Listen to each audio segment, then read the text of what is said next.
Rape, murder in the parish. Student raped and killed in church wanted to become a minister and preach the word of God, sister says. Uwaila Vera was studying microbiology at University of Benin City in Nigeria, but her passion was theology.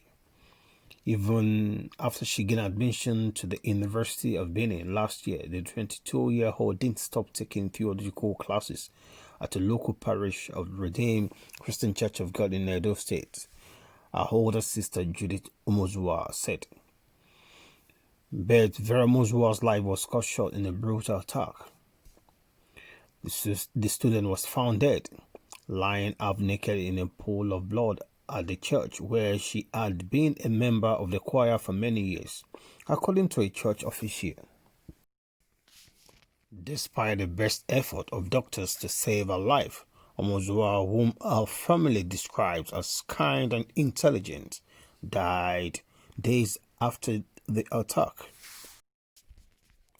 She wanted to be a minister and preach the word of God.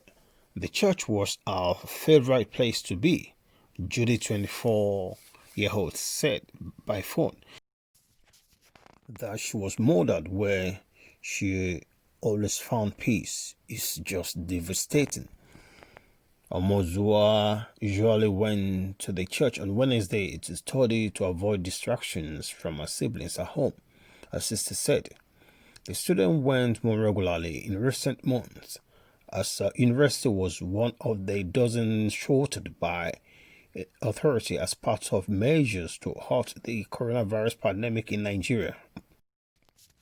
On the day her sister was attacked, Judy said she walked with her to the gate of their home before she left for church, not knowing that would be the last time she would see her sister alive. Who are complaining that we made a lot of noise at home watching TV and it was getting worse now that everyone is at home. That day she was wearing one of my clothes and I was teasing her. She said, "This is what sisters do." A man has been arrested in connection with Omozua's death, and police say forensics show that she's been hit on the head with a fire extinguisher found at the scene. The police command spokesman Chidi Nwabuzo told reporter earlier this week the item used in the assault, which was a fire extinguisher, was recovered immediately. The operatives screened the fingerprint, which led to our suspects. Omozua's family said that medics said she was raped, but the police have stopped short of calling it rape and instead described as inhuman sexual assault. Rape is considered a stigma in most Nigerian families, and it is extraordinary for a family to reveal that this happened to her. Amnesty International Nigeria Director Osai Ujigo told CNN. It shows how police are unwilling to even investigate rape cases and rather probe murder allegations. Both are a heinous crime and none should be dismissed for the other, Ujigo said.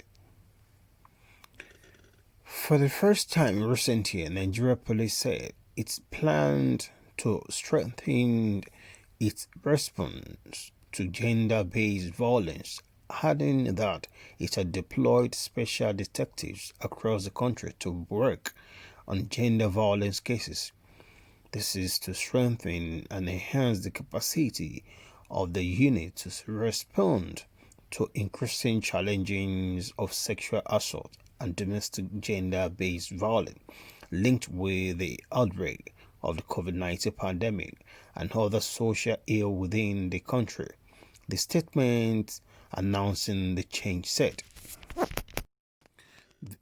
The force is also calling on citizens to come forward with information that could assist them in ongoing probes of sexual assault and domestic violence cases in the country, Nigeria police spokesman Frank Humba said in the statement. Violence against women is a daily reality in Nigeria, where 25% of girls have experienced sexual violence before the age of 18, compared with 10% of boys, according to a 2004 UNICEF study. Omozua's death is part of a recent spate of violence involving young women in Nigeria, and the killing has become a rallying cry as women call on authority to tackle gender-based violence in the West African nation. A group of university students marched to the police station in Benin City in Nigeria in protest on Tuesday, and Nigerians have been using the twin hashtags Justice for Hua and Say No to Rapists to speak out against violence against women and girls. Police say they have 11 suspects in custody in connection with the recent alleged gang rape of a 12-year-old girl, according to local media report. Just days after Mozua's death, another name was trending on social media. This time, a teenage college student in the southwest of the country who was allegedly raped and murdered at a family home, according to local media reports. Nigeria's President Muhammadu Buhari called Omozua's killing a barbaric act in a tweet on Tuesday and offered his deepest condolences to friends and the victim's family. He added that he expects the Nigerian police to speedily and diligently investigate the case to ensure justice. Meanwhile, right group Amnesty International has called on Nigerian government to declare a national crisis on rape. No matter where you are in Nigeria, in the north or south, in the city or rural, Christian or Muslim, every woman and girl is at risk of rape. Nowhere is safe or immune to this violent crime against women, Ojigo said. Nigeria's National Human Rights Commission said it was looking into Omozua's death and also released a video on Twitter asking Nigerian men to resist rape thoughts.